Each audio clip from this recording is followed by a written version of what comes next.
I had a little bird. Its name was Influenza. I opened the window and Influenza. People didn't want to believe that they could be healthy in the morning and dead by nightfall. They didn't want to believe that.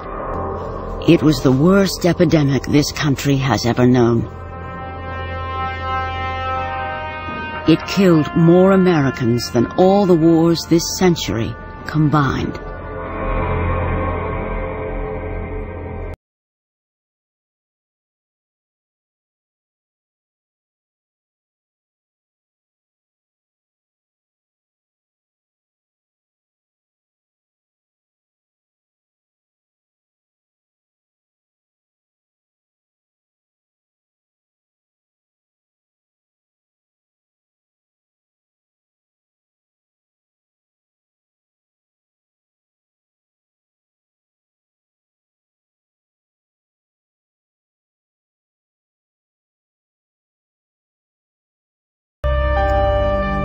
An autopsy revealed lungs that were swollen, filled with fluid, and strangely blue. Doctors were stunned.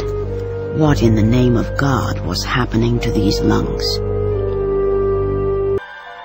One of the factors that made this so particularly frightening was that everybody had a preconception of what the flu was. It's a miserable cold, and after a few days you're up and around.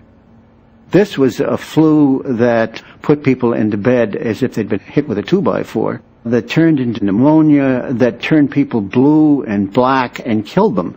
It was a flu out of some sort of a horror story. They never had dreamed that influenza could ever do anything like this to people before. So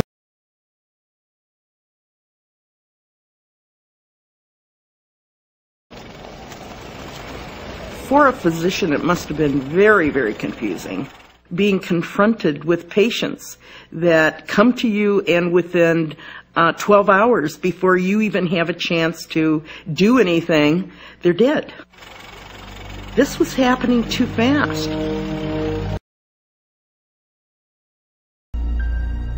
They thought it was caused by a bacteria, so they made up a vaccine with the bacteria they thought was influenza.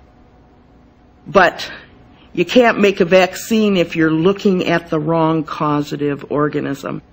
They were on the wrong track. Influenza was caused by a virus.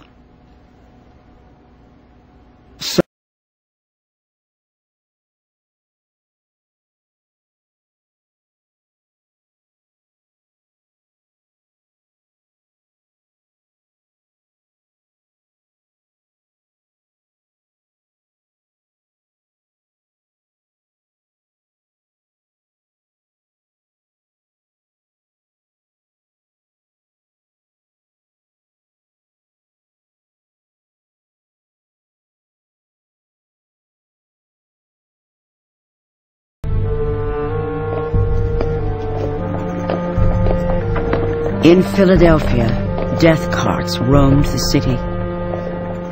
It was a scene from the time of the Black Plague. Over at Potter's Field, they began to use a steam shovel to dig trenches for graves, mass graves.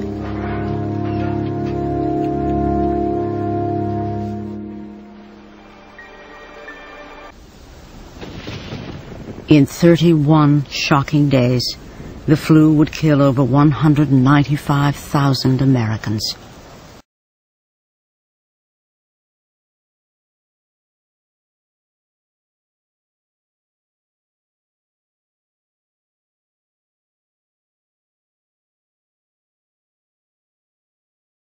I wonder if you have heard this limerick.